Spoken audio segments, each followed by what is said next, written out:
Hi everyone, I'm Sushil and I'm a PhD student at Purdue University. And today I'm going to give a talk about our work on adversarial graph augmentation to improve graph contrastive learning for NeurIPS 2021. This is joint work with Professor Pan Lee, Professor Chong Gao, and my advisor, Professor Jennifer Neville. The label scarcity issue arises in many applications where machine learning algorithms are used. For example, in social networks, it may be very expensive to collect explicit feedback from the users. It's also widespread in scientific disciplines where collecting labels for, say, drug property prediction becomes a very resource intensive task. Uh, and on the other hand, we have machine learning methods, especially those which use neural networks, grow even more data hungry. Uh, so this creates a great need for self-supervised machine learning algorithms, and the two primary techniques in vogue today are autoencoders and contrastive learning. Specifically, contrastive learning follows a very simple yet powerful idea that the way one looks at an object doesn't really change its identity. In this work, we focus on contrastive learning for graph structured data. So for graph structured data, we have very similar analogs to the above said principle. So the idea is that perturbing the attributes of nodes or edges, or even the structure of the graph itself, may indeed keep the identity of the graph. So recent studies have been focused on developing different graph augmentation strategies for performing graph contrastive learning. And mathematically, graph contrastive learning follows the Infomax principle prescribed by Linsker. And the key aim or idea behind GCL is to maximize the correspondence or mutual information between the representations of a graph and its different augmented forms. So, for example, here we have lowercase t1 of g being defined as node dropping augmentation, and the lowercase t2 of g being defined as edge perturbation. So this is practically done by contrasting positive pairs with negatively sampled pairs and scoring the positive ones higher compared to the negative ones. So the core idea behind GCL being Infomax is to not capture the full information from the data, but to let the encoder be strong enough to keep the identity of the input graph. But what's the guarantee that noise or irrelevant information with respect to the downstream task is not captured by the encoder? And in fact, we find that noise or such an irrelevant information is actually sufficient to identify each data point and can actually lead to maximal mutual information. And to show this, we have this simple motivating experiment wherein we have two GNNs which both keep mutual information maximized between the graphs and their representations. And simultaneously, they are supervised by ground truth labels, which are shown in the green, and noisy labels in the blue. And once this training is done, both these encoders are tested on the ground truth labels using a separate downstream classifier. And the test values are actually plotted on the y-axis. And as you can see, clearly the blue trend line is sharply decreasing compared to the green one. So this kind of highlights the point that Infomax may not be a very good principle, especially when one expects to learn robust and generalizable models. So an alternative to the Infomax principle is the graph information bottleneck. So GIB prescribes to maximize mutual information with the task labels while simultaneously reducing information with the original data. So this can actually help avoid capturing noisy information from the data and actually pushes the model to capture more task relevant information. The GIB principle can naturally solve the previous problem which we showed about Infomax, but it comes at a cost, and that is GIB requires the knowledge of the task labels Y, and thus is not actually self-supervised. So previous works have tried to tackle the issues of GCL, which kind of get the same drawbacks of Infomax.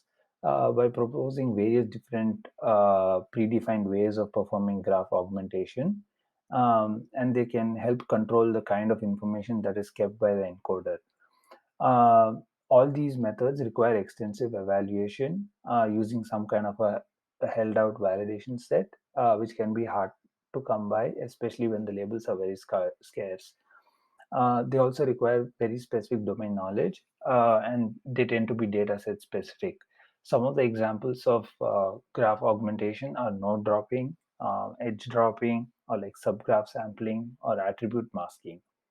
So in this work, we kind of go further and let the graph augmentation process be a learnable one, and show that if this is done in an adversarial way, we can actually recover back some of the properties of GIB while still staying self-supervised. Uh, and the key insight we kind of want propose is that we learn the graph augmentation process so that the encoder is pushed towards capturing the minimal information that is sufficient to identify each graph in the dataset. So the first component of our principle adopts the Infomax principle to maximize the correspondence or mutual information between the representations of the original graph and its augmented version. And the second component aims at optimizing the augmentation strategy to decrease the redundant information from the original graph as much as possible. Um, and note that we don't really have reliance on the label information, and it is completely self-supervised. The automatic search over the parameters of the augmenter actually saves a great deal of effort because we don't have to evaluate the different GDA combinations as which was done previously. So, in essence, the minimal information is kind of pushed by the largest randomness or perturbation which the augmenter provides us. So, even with a very aggressive GDA, where, for example, we have T of G very different from G, the original, the encoder tries to maintain a very high correspondence with the between the perturbed graph and the original graph. So we instantiate this principle with the help of a learnable edge dropping augmentation process. To learn in an end-to-end differentiable way, we adopt the Gumbel-Max reparameterization trick.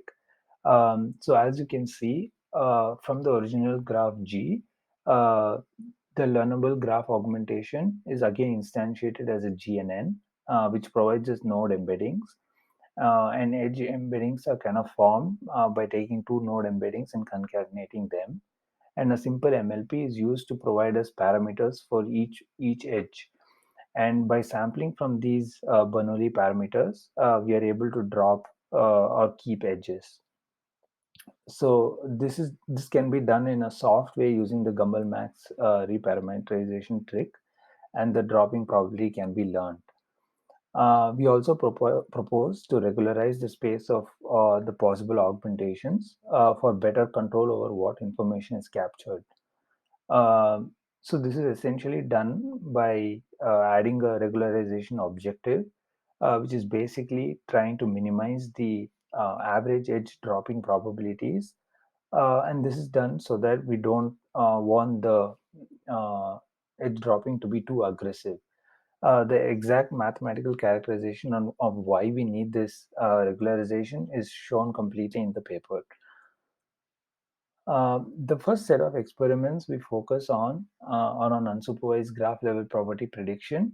And for each data set, representations are learned in self-supervised fashion using different methods and are evaluated using a separate downstream linear classifier.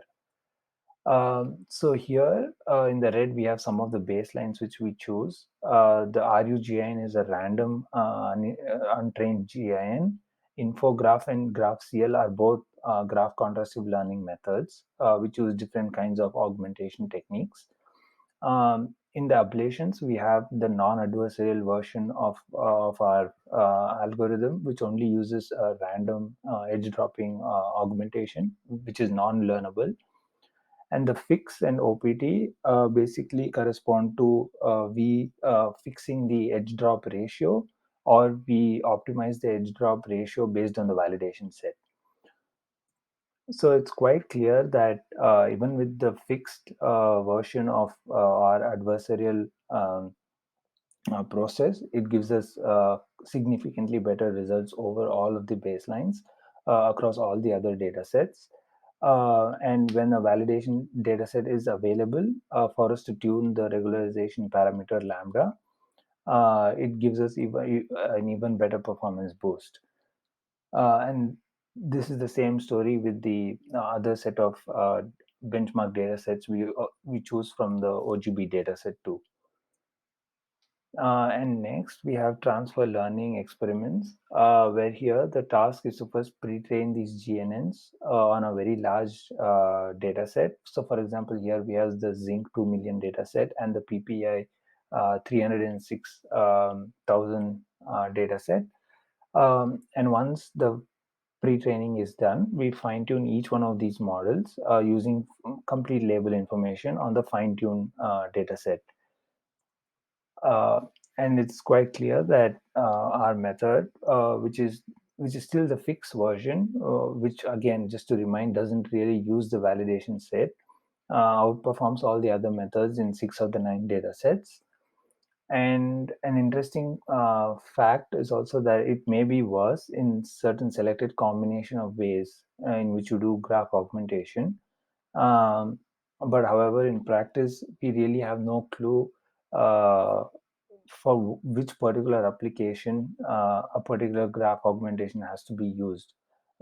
So any day a learnable augmentation would be better suited because it won't be data set specific. Um, and lastly, we also have semi-supervised learning experiments. Here, the task is to first pre-train these GNNs over the data set and then train the GNNs again with only 10% label information. And clearly, our method, again, the fixed version, outperforms in 4 of the 6 data sets and achieves a mean rank of 1.5 across the 6 data sets which we choose, which is the best among all the other baselines. Finally, to give some analysis of our ADGCL principle, so on figure A, I have the expected edges drop ratio at the saddle point of the optimization, and it clearly reduces with the increase in the regularization strength. So this clearly allows us to control the amount of information that is going into these augmentations and finally eventually being captured by the encoder. It also keeps the GDA process in check for not performing a very aggressive perturbation. Uh, and on the figure B, we have the training dynamics uh, shown. So we have on the y-axis, we have the expected drop ratio, and we compare between 2 different regularization strengths. So at the start of training, even with very different lambda rates, we have significantly different expected edge drop ratios, which is kind of expected. But as the training progresses, the gap actually closes down. Uh, but this is like a very interesting results which requires more in-depth study. And finally, we also have the validation performance of for graph classification with respect to different edge drop ratios. Here we compare ADGCL with its non-adversarial counterpart. um, and the key takeaway is that ADGCL is more robust to different regularization strengths, and optimizing augmentations actually allow for non-uniform edge dropping probabilities. This all this helps ADGCL push high drop probability to redundant edges while keeping a very low drop probability for very critical ones, which kind of helps the encoder differentiate between the redundant and critical information. So, with this, I would like to conclude my talk by saying that we have shown that standard graph contrastive learning methods following the Infomax principle can be very unreliable, as noise information can also lead to maximal mutual information. which kind of defeats the purpose. We have shown the problems with traditional predefined augmentation strategies, on why they require extensive evaluation. Um, so we have proposed this adversarial paradigm, which aims to learn the augmentation process so that it can lead to better representation quality. In a sense, we have also given a practical instantiation for our principle using a learnable edge dropping mechanism. And finally, we have extensively evaluated our ADGCL principle on multiple benchmark data sets and learning settings and shown the benefits of our principle. So, thank you.